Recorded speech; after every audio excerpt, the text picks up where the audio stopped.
샬롬, 그리고 다시 한번 이스라엘 위드 아린에 오신 것을 환영합니다. 저희는 지금 예루살렘에서 생방송으로 말씀드리고 있습니다.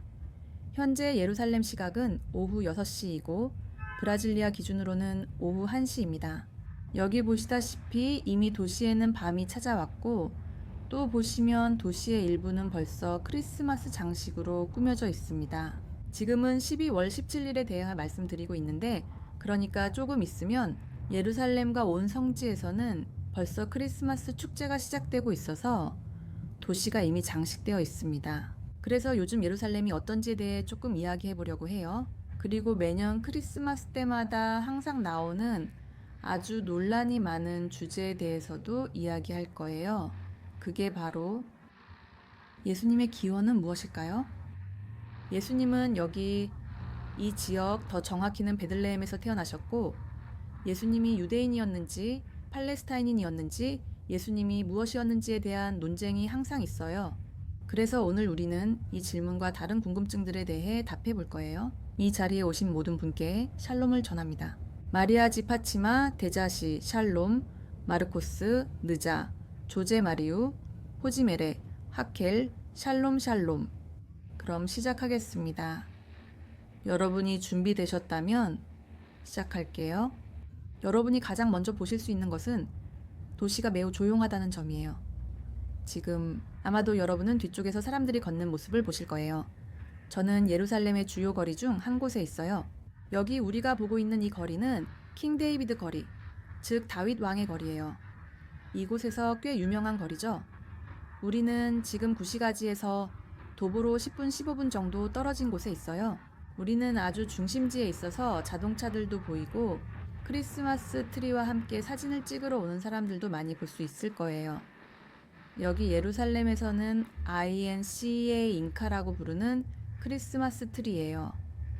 그래서 우리는 지금 아주 중요한 기독교 단지에 와 있어요. 하나의 단지, 1838년에 지어졌어요. 기독교 단지이지만 모든 종교를 위한 활동을 주최해요. 그래서 실제로는 종교 간 복합 단지라고 할 수 있죠. 유대인, 기독교인, 무슬림들이 이곳에 모여요. 그리고 이곳에서는 전통적으로 크리스마스 마켓과 크리스마스 장식을 해요. 그래서 제가 여기서 라이브 방송을 하기로 결정했어요. 우리가 크리스마스와 예수님의 탄생과 관련된 이야기들을 나눌 거예요. 여기서 함께 할 거니까. 여긴 장식, 조명, 크리스마스 트리가 있어요. 하지만 크리스마스의 가장 중요한 것은 산타클로스가 아니에요, 여러분. 아무리 찾아봐도 여기에는 산타클로스가 없을 거예요. 크리스마스의 진짜 의미는 바로 예수님의 탄생이에요. 예수님은 지금으로부터 2000년 조금 넘게 전에 바로 이 예루살렘 근처에 있는 베들레헴이라는 도시에서 태어나셨어요. 참고로 저희 채널에는 예수님 탄생지인 베들레헴을 담은 영상이 몇 개 있습니다. 그러니까 이 라이브가 끝난 후에 보고 싶은 분들은 찾아보시면 되고 보실 수 있어요. 지금은 베들레헴에 가서 촬영할 수 없어요. 팔레스타인 자치정부로 가는 국경이 닫혀 있기 때문이에요. 하지만 신의 뜻이라면 국경이 다시 열리면 저희도 거기에 가서 촬영하고 좀 더 보여드릴게요. 그동안 저는 여기서 여러분의 댓글을 읽어볼게요. 그래서 최근 소식을 잘 모르는 분들을 위해 몇 가지 말씀드릴게요. 아기가 태어났어요. 그래서 저는 예전처럼 돌아와 아기가 태어났어요. 이름은 벤자민 지바예요. 다행히도 아주 건강하게 잘 지내고 있어요. 제 남편도 잘 지내고 있고 여전히 군대에 있어요. 남편이 집에 올 수 있었어요. 남편이 집에 와서 한우카 이틀 밤을 집에서 보냈어요. 하지만 그는 와서 한우카 이틀 밤을 집에서 보내고 다시 돌아갔어요. 잘 지내고 있어요. 신께 감사해요. 하지만 지금 예루살렘은 오후 6시 4분이에요. 그래서 매년 크리스마스 때가 되면 예수님의 탄생에 대해 이야기하죠. 이런 질문이 있습니다. 예수님은 팔레스타인 사람, 유대인, 이스라엘인, 히브리인 중 누구였나요? 용어가 많아 사람들이 종종 혼란스러워해요. 정확히 예수님이 누구였는지, 예수님이 어디에서 태어났는지, 어떻게 태어났는지에 대해요. 왜냐하면 사실은 지금 이 순간 제가 여러분과 이야기하고 있는 이 시점에도 오늘날 베들레헴은 맞아요. 팔레스타인 자치정부에 속해 있고 지금 베들레헴에서 태어나는 사람들은 팔레스타인인입니다. 문제는 이게 2000년 전의 현실이 아니었다는 거예요. 2000년 전에는 베들레헴이 유대 지역에 속해 있었어요.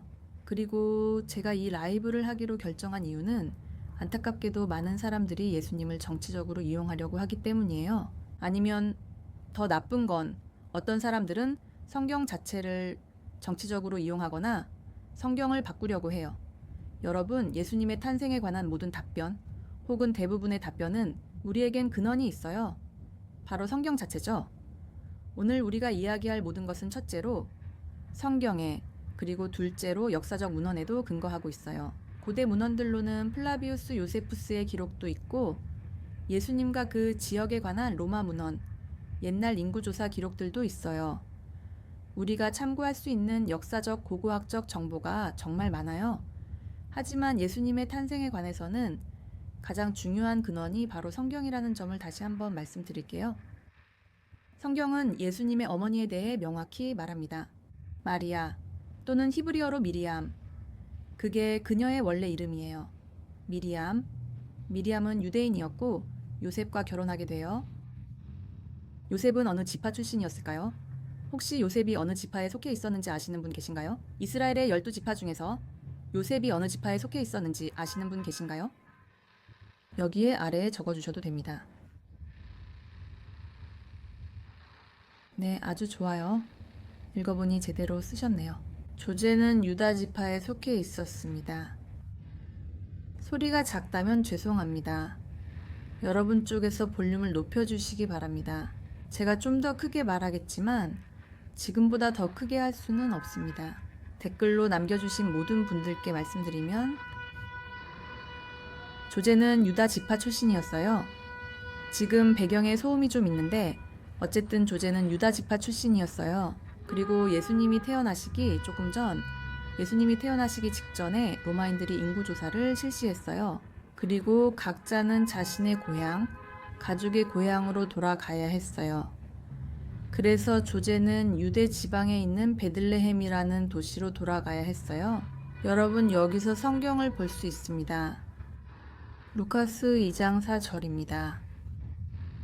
나중에 여러 구절을 보여드릴게요. 이 구절들을 읽고 싶거나 친구들에게 보내고 싶으신 분들은 또는 이 라이브 방송도 보내실 수 있어요. 그래서 조제도 갈릴리 나사렛이라는 도시에서 나와 유대, 다윗의 도시라고 불리는 베들레헴으로 갔어요. 베들레헴은 잘 알려진 곳인데 혹시 여러분 들어보셨는지 모르겠네요. 그곳은 유대의 베들레헴으로 알려져 있는데 예수님 시대에는 베들레헴이 한 곳만 있었던 게 아니었어요. 유대의 베들레헴도 있었고 갈릴리의 베들레헴도 있었답니다. 성경은 예수님이 태어난 베들레헴의 위치를 명확히 밝히고자 했어요. 브라질 파라주에도 베랭이 있어요. 베들레헴이 한 곳만 있는 건 아니죠. 파라주 베랭에 계신 분들께 샬롬을 전합니다. 여러분의 도시도 아름답지만 이 이야기는 유대 베들레헴에서 일어난 일입니다.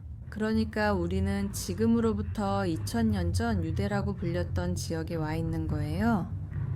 그리고 그 당시 로마인들조차도 이 지역 전체를 유대 지방이라고 불렀어요. 그래서 예수님은 유대인 부모님에게서 태어나셨고 아버지는 유다 지파에 속해 있었어요.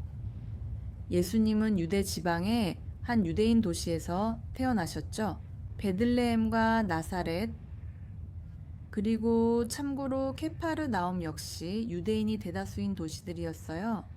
그래서 예수님은 유대인의 전통 속에서 태어나고 자라며 살아가셨어요. 여러분이 소리를 잘 듣는다니 다행이에요. 일부 분들이 잘 들린다고 하셨어요. 예수님은 유대인 전통에서 태어나셨어요. 이 부분을 더 살펴볼 수 있습니다. 누가복음 같은 장에서 계속 볼게요. 누가복음 2장 21절에는 예수님의 할례에 대해 나와 있어요. 예수님은 여드렛째 할례를 받으셨다고 누가가 전하며 이는 유대인 전통입니다. 제 아이들도 그렇게 했어요. 그래서 제 아이들도 여드렛째 되는 날부터 할례를 받을 수 있었어요. 보통은 아이가 건강하게 태어났다면 바로 여드렛째 되는 날에 할례를 해요. 여드렛째 되는 날에 하는 거죠.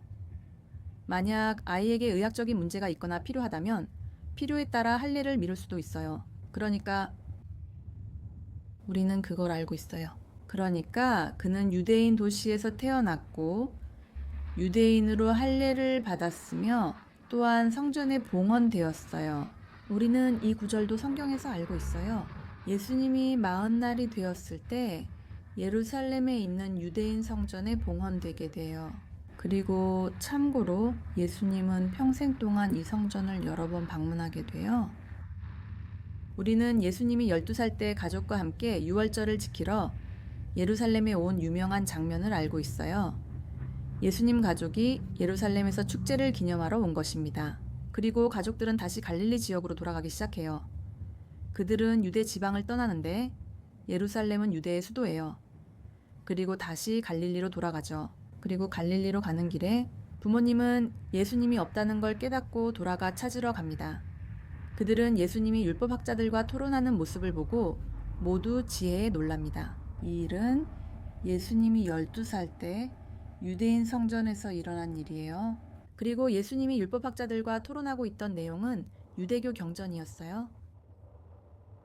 이제 예수님은 무슨 언어를 쓰셨나요? 그분이 율법학자들과 토론하실 때 어떤 언어로 말씀하셨을까요? 아마도 그분은 그들과 히브리어와 아람어로 대화하셨을 것입니다. 예수님은 두 언어 모두에 능통하셨고 그 시대 이스라엘 사람들이 사용하던 언어도 바로 이 두 가지였습니다. 이스라엘의 12지파, 즉 그 당시 남아있던 12지파의 대부분은 히브리어와 아람어를 사용했습니다. 일부는 이미 추방당했기 때문이죠. 보통 갈릴리 지역에서는 아람어가 더 많이 쓰였고 여기 유대 지역에서는 히브리어가 조금 더 많이 사용되었습니다. 특히 예루살렘 성전에서는 히브리어가 주로 쓰였습니다. 히브리어는 성경 낭독에 사용된 언어였습니다. 예를 들어 예수님이 나사렛의 회당에 들어가서 이사야서를 읽으실 때 그는 히브리어로 읽으셨고 유대교 경전을 히브리어로 읽으신 것입니다. 그리고 예수님께서 지니신 큰 지혜와 리더십 때문에 예수님은 한 가지 칭호를 받으셨습니다. 혹시 예수님이 어떤 칭호를 받으셨는지 아시나요? 많은 사람들이 예수님을 어떻게 불렀는지 댓글을 한번 볼게요. 사람들이 예수님을 어떤 칭호로 불렀는지 아시는 분 계신가요? 여기 프리실라, 제가 보니까 제일 먼저 대답하셨네요. 맞아요. 레베 라비 라베 제자들이. 그리고 예수님의 추종자들은 자주 그분을 라비 라비노 레베라고 불렀어요. 이것은 신약 성경에도 나와 있어요. 그래서 여러분의 숙제로 마태복음 26장 25절과 49절, 마가복음 9장 5절, 요한복음 1장 38절을 읽어보세요. 그리고 이 목록은 계속 이어져요. 아주 긴 목록이 있는데 우리가 여러 번 그들이 그를 레베라고 부르는 것을 볼 수 있을 거예요. 레베는 직역하면 랍비라는 뜻이고 그 당시 랍비는 권위와 리더십이 있는 사람, 선생님이었어요. 그래서 성경을 포르투갈어로 번역할 때 어떤 때는 라비를 그대로 두고 어떤 때는 선생님으로 번역하기도 해요. 하지만 같은 의미예요. 보통 그들이 말할 때는 선생님이라고 부르기보다는 랍비라고 불렀어요. 그는 정말 큰 권위를 가지고 있었어요. 우리가 보듯이 성경에서 아주 큰 권위를 가지고 있었죠. 그가 12살 때부터 사람들은 이미 그의 지식에 감탄했어요. 성인이 된 후에는 어땠을지 상상해 보세요. 사람들은 그를 권위자로 대했어요. 종교적 권위자, 즉 랍이라는 칭호로 불렀죠. 그는 유대인 부모에게서 태어났고 유대 지역에서 태어나 갈릴리에서 자랐어요. 갈릴리도 유대 지역이에요. 그는 회당에 다녔고 유대인 언어인 히브리어와 아람어를 사용했어요. 그는 오늘날까지도 사용되는 유대인 칭호인 라비로 불렸어요. 이 모든 것이 예수님이 유대인이라는 증거예요. 조금 있다가 팔레스타인 문제에 대해 이야기할 거예요. 이것도 곧 설명할 거예요. 마지막 증거라고 생각해요. 예수님이 유대인이었냐고 물으면 네, 아니오로 답할 수 있어요. 십자가에 뭐라고 적혀 있었나요? 라고 말할 수 있죠. 예수님이 십자가에 못 박히실 때 로마인들에게 사형 선고를 받으셨을 때 로마인들은 위에 3가지 다른 언어로 쓰인 팻말을 달았어요. 그리고 거기에는 이렇게 쓰여 있었어요.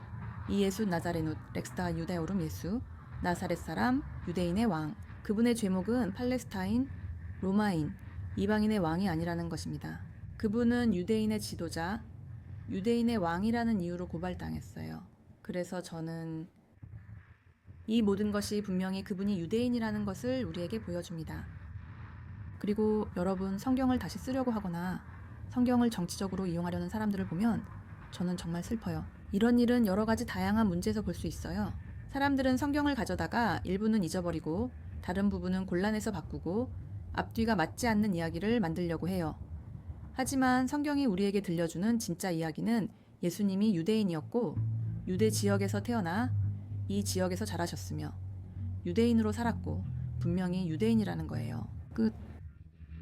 그럼 예수님이 팔레스타인인이라는 말은 어디서 비롯된 걸까요? 여러분, 인터넷에서 찾아보면 이런 이야기는 정말 많아요. BBC도 예전에 이 주제에 대해 보도한 적이 있고 알자지라도 매년 이와 관련된 보도를 하고 있어요. 예수가 팔레스타인 사람이었다고 보도하는 사람들이 많은데 이런 이야기는 어디서 나온 걸까요? 이런 이야기는 혼동에서 비롯된 거예요. 첫 번째 혼동은 오늘날의 상황 때문인데 베들레헴은 현재 팔레스타인 자치정부에 속해 있습니다.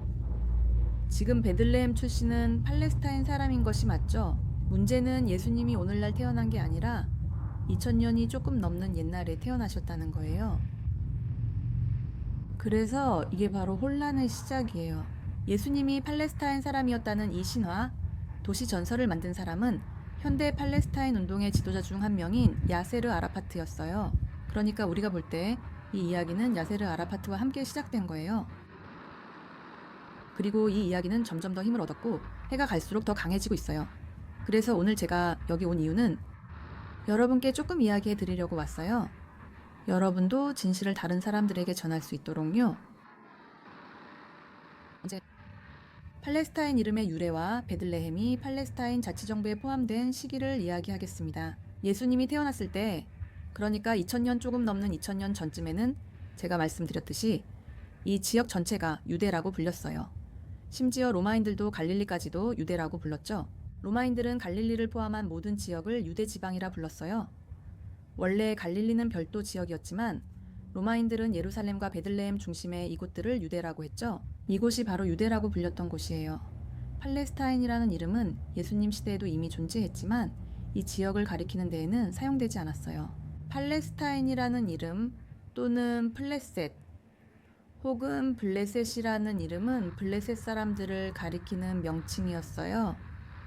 블레셋 사람들은 이 지역에 살았고 그들은 이 지역에 약 3200년, 3300년 전에 도착했다고 할 수 있어요. 이곳에 도착해서 해안 지역에 정착했죠. 그리고 5개의 도시를 가지고 있었는데 그중 하나가 가자가자였어요. 말 그대로 오늘날 가자 지구가 있는 곳이 바로 블레셋 사람들의 지역이었어요. 그래서 그 블레셋 사람들의 지역은 한때 실제로 플레셋, 즉 팔레스타인 지역이라고 불렸지만 그 명칭이 전체 지역을 가리키는 것은 아니었어요. 블레셋 사람들이 살던 아주 좁은 땅만을 의미했죠. 블레셋 사람들은 사라질 거예요. 지금으로부터 2600년 전에요. 그러니까 예수님이 태어났을 때는 블레셋 사람들은 이미 사라진 상태였어요. 그리고 그 지역 전체는 유대라고 불렸어요. 그러니까 생각해보세요. 블레셋 사람들은 사라지고 그 지역은 유대라 불렸어요. 그리고 예수님의 십자가 처형과 부활이 있은 지 100년 후 우리가 지금 서기 130년을 말하고 있어요. 아드리아누스 황제가 유대 지역 전체의 이름을 시리아 팔레스타인 지방으로 바꾸기로 결정해요. 그는 유대라는 이름을 없애 유대인들을 집단적으로 처벌하려 했어요. 그는 여러분 여기는 유대인의 땅도 유대도 아닙니다 라고 말해요. 이 지역은 시리아 팔레스타인 주로 불릴 겁니다. 시리아는 지금의 시리아 지역까지 포함했고 팔레스타인은 우리 지역을 의미해요. 블레셋 사람들은 없어졌지만 로마인들이 이렇게 불렀어요. 유대인들의 상처를 건드리고 자극하기 위한 것이었어요. 그는 바로 이미 사라진 이방인 민족의 이름으로 이 지역 전체의 이름을 바꾼 거예요. 하지만 역사적으로 블레셋 사람들은 이스라엘의 큰 적이었어요. 그래서 아드리아누스 로마 황제가 유대인들을 자극하고 일부러 유대인들에게 반하는 행동을 한 거죠. 그래서 그는 이 지역 전체의 이름을 팔레스타인 지역으로 바꾸고 우리가 지금 있는 이 도시의 이름도 예루살렘에서 아이엘리아 카피톨리나로 바꿨어요. 이것도 역시 이방인의 이름이죠. 아이엘리아 카피톨리나라는 이름은 몇 세기 동안 사용되다가 다시 예루살렘으로 돌아왔어요. 하지만 팔레스타인이라는 이름은 오늘날까지도 우리가 알고 있죠. 팔레스타인 사람들, 우리가 오늘날 팔레스타인 민족이라고 부르는 사람들은 블레셋 사람들의 직접적인 후손이 아니에요. 아니에요. 블레셋 사람들은 유럽계였어요. DNA 검사와 역사적, 고고학적 연구들이 블레셋 사람들이 유럽계였다는 것을 입증하고 있어요. 그들은 아마 크레타 섬에서 남유럽을 거쳐 이곳에 정착해 몇 세기 머물렀어요. 이후 아시리아인과 바빌로니아인이 블레셋 사람들을 몰아내 그들은 사라집니다. 그러니까 여러분, 현재의 팔레스타인 사람들과 블레셋 사람들은 서로 다른 두 민족이라는 걸 아는 게 중요해요. 현재의 팔레스타인 사람들은요, 제가 말씀드리는 내용은 미래 팔레스타인 국가의 존재나 팔레스타인 사람들의 권리를 폄하하거나 빼앗는 것이 아닙니다. 우리는 여기서 분명한 역사에 대해 이야기하는 것입니다. 그러니까 현재의 팔레스타인 사람들은 아랍인의 후손이에요. 이 말은 성경적으로 말하면 아랍인들은 이스마엘의 후손이라는 뜻이죠. 그리고 현재의 팔레스타인 사람들은 사하라 이남 아프리카 지역 여성들의 후손이기도 해요. 즉, 아프리카 출신이라는 뜻이에요. 저는 팔레스타인 사람들의 아랍 기원에 대해 라이브 방송을 했어요. 호드리고 실바는 팔레스타인 사람들의 아프리카 기원에 대해 이야기했죠. 사람들은 혼란스러워했고 두 기원이 모두 맞아요. 가부장적 관점에서 팔레스타인 사람들은 아랍 기원이 뚜렷하며 이스마엘과 아브라함의 후손입니다. 그리고 모계 쪽, 즉 미토콘드리아 DNA를 보면 여성 쪽, 즉 팔레스타인 여성의 혈통을 보면 아랍 기원이 많고 아프리카 기원도 많은데 특히 사하라 이남 아프리카 출신이 많아요. 현재 팔레스타인인들은 아프리카와 아라비아 반도 출신이 섞인 혼합 민족입니다. 그들은 주로 서기 7세기 이후에 이곳에 도착했어요. 그래서 이 점을 분명히 하고 싶었어요. 즉 7세기 이후 이곳에 온 팔레스타인 사람들의 기원은 아랍 민족이에요. 그래서 팔레스타인 사람들은 이곳에 수세기 동안 살아왔고 유대인들 역시 이곳에 3,000년이 조금 넘는 시간 동안 살아왔어요. 대부분의 유대인들은 로마인들에게 쫓겨났지만 다시 고향으로 돌아올 수 있었습니다. 그러니까 이 지역에는 두 민족이 함께 살고 있다는 거예요. 팔레스타인 사람들도 여기 살고 유대인들도 여기 살고 있어요. 그래서 모두가 알다시피 팔레스타인 사람들과 이스라엘 사람들 사이에는 갈등이 있어요. 평화 협정도 맺었어요. 네, 여러분, 팔레스타인 자치정부와 이스라엘은 90년대에 평화 협정을 맺었어요. 아직 발전할 부분이 많아요. 아직 이 지역에 이상적인 평화가 오지 않았다는 점을 분명히 해야 해요. 아직 멀었어요. 이스라엘과 팔레스타인 자치정부 간 평화 협정은 90년대에 시작됐어요. 오슬로 협정, 캠프 데이비드 협정 등은 인터넷에서 찾아보실 수 있습니다. 많은 정보를 얻을 수 있습니다. 하지만 90년대에 평화협정이 시작되면서 생겨난 것 중 하나가 바로 팔레스타인 자치정부예요. 그러니까 이스라엘이 이스라엘의 통제해에 있던 영토를 팔레스타인 통제로 넘겨주는 거예요. 그리고 넘겨진 이 영토들은 요르단강 서안 일부, 베들레헴도 포함되고 또 가자지구도 팔레스타인 자치정부에 넘겨졌어요. 우리가 베들레헴을 말할 때는 90년대, 특히 94, 95년 협정 체결 이후를 의미합니다. 90년대부터 베들레헴은 팔레스타인 자치정부의 일부가 되었어요. 그래서 여러분, 베들레헴은 오늘날 분명히 팔레스타인 자치정부의 일부예요. 2000년 전에는 유데아의 일부였죠?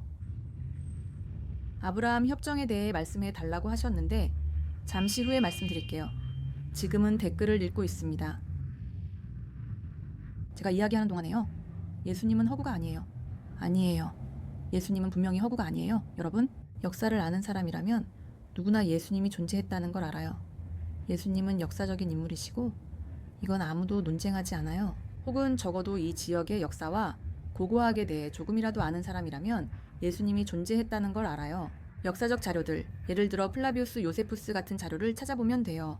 우리는 분명히 예수님이 존재했다는 걸 알 수 있어요. 그래서 우리는 예수님의 역사성에 대해 이야기할 수 있어요. 그분이 태어난 도시, 그리고 그분의 탄생 사실에 대해서도 말할 수 있죠. 이건 전혀 논란의 여지가 없어요. 그분은 태어났고 유대에서 태어났으며 베들레헴에서 태어났어요. 그리고 오늘날 베들레헴은 팔레스타인 자치정부에 속해 있어요. 그곳은 기독교 공동체가 있는 도시이고 오늘날 팔레스타인 자치정부에서 가장 큰 기독교 공동체가 베들레헴에 있어요. 그리고 베들레헴은 방문하기에도 정말 아름다운 도시예요. 크리스마스 장식도 있어요. 올해는 훨씬 적지만요. 올해는 팔레스타인 자치정부와 이스라엘 모두에서 크리스마스 축하 행사가 축소되고 있어요. 왜냐하면 당연히 이스라엘은 지난 2달 동안 전쟁을 치렀고 가자 지구에서는 아직도 전쟁이 계속되고 있기 때문이에요. 그래서 올해는 크리스마스 분위기가 그다지 크지 않은 것 같아요. 베들레헴은 정말 아름다워 꼭 방문할 만해요. 저희 이스라엘 위드 아린 카라반 등 모든 카라반은 항상 팔레스타인 자치정부 지역을 방문합니다. 특히 베들레헴과 여리고는 꼭 가는 성경 속 도시이며 오늘날 팔레스타인 자치정부가 관리하는 가장 중요한 도시들이에요. 저희는 베들레헴, 목자들의 들판, 성탄교회, 그리고 나사렛의 수태고지 교회를 방문해요. 여기서는 베들레헴의 성탄교회를 말해요. 이런 식으로 여행을 합니다. 그리고 팔레스타인 자치정부 지역들은 정말 평화로운 곳들이에요.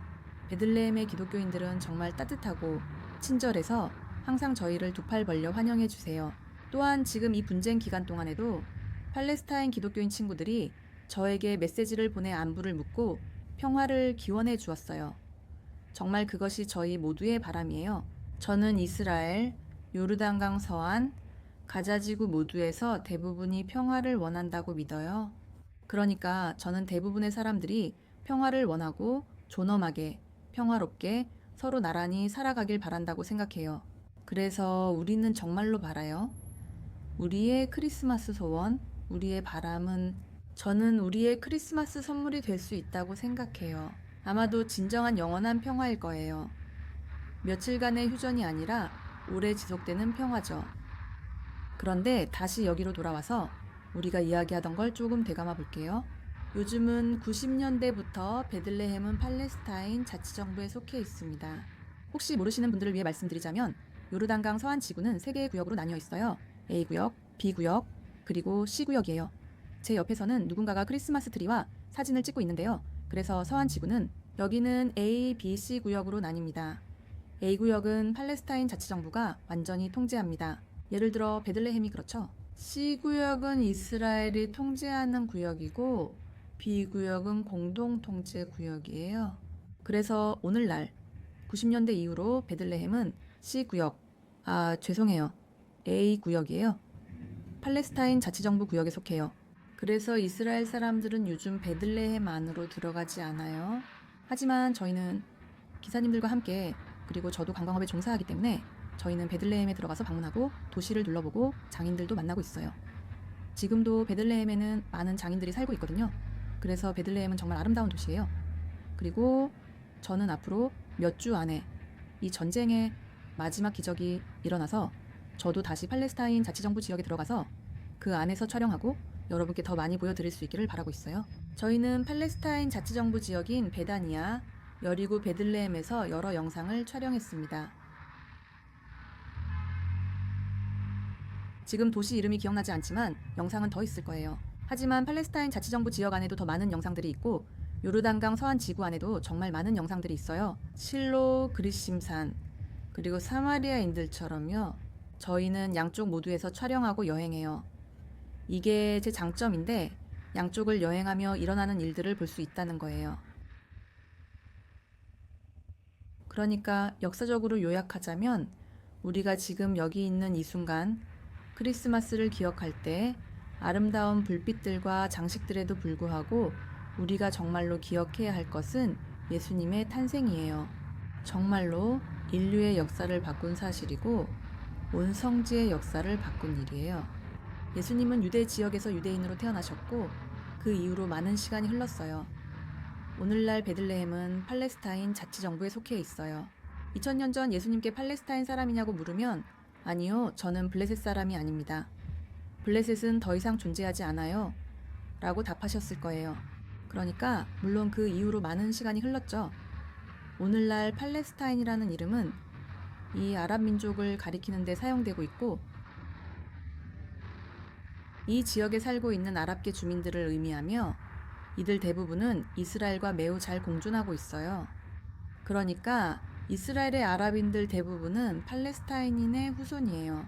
그들은 이스라엘 사회의 일원이고 팔레스타인 혈통임에도 불구하고 자신을 이스라엘의 일부라고 생각해요. 그들은 자신도 그리고 다른 사람들도 이스라엘의 일부로 간주하고 있어요. 요르단강 서안 팔레스타인 자치정부가 통제하는 지역도 같습니다. 팔레스타인 자치정부는 이스라엘과 평화협정을 맺었으며 앞으로 더 많은 협정을 원합니다.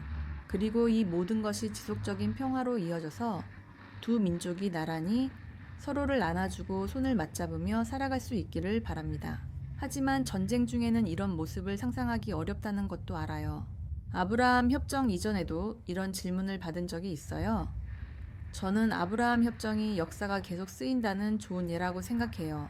만약 누군가가 100년 전에 이스라엘 국가가 존재할 거라고 말했다면 모두가 그건 말도 안 된다고 이스라엘이 다시 존재할 수 없을 거라고 했을 거예요. 이스라엘은 서기 70년에 로마인들에 의해 파괴되었다는 것을 기억하세요. 그리고 서기 136년부터 대부분의 유대인들이 이스라엘에서 추방당했어요. 그러니까 지난 100년, 200년, 300년, 400년, 500년, 1000년 전 어느 때라도 누군가가 말했더라면 사람들은 아니 유대인들은 다시는 독립을 얻지 못할 거야 라고 했을 거예요. 그러니까 첫 번째로 이스라엘이 다시 독립국가가 될 수 있었다는 것 자체가 이미 기적이에요. 그 다음에 이스라엘은 그 지역의 아랍 국가들로부터 공격을 받기 시작했고 그 이후로 많은 아랍 국가들이 무기를 내려놓기로 결정했어요. 그리고 이스라엘과 동맹을 맺고 이스라엘과 오래가고 강한 평화를 이루기로 했어요.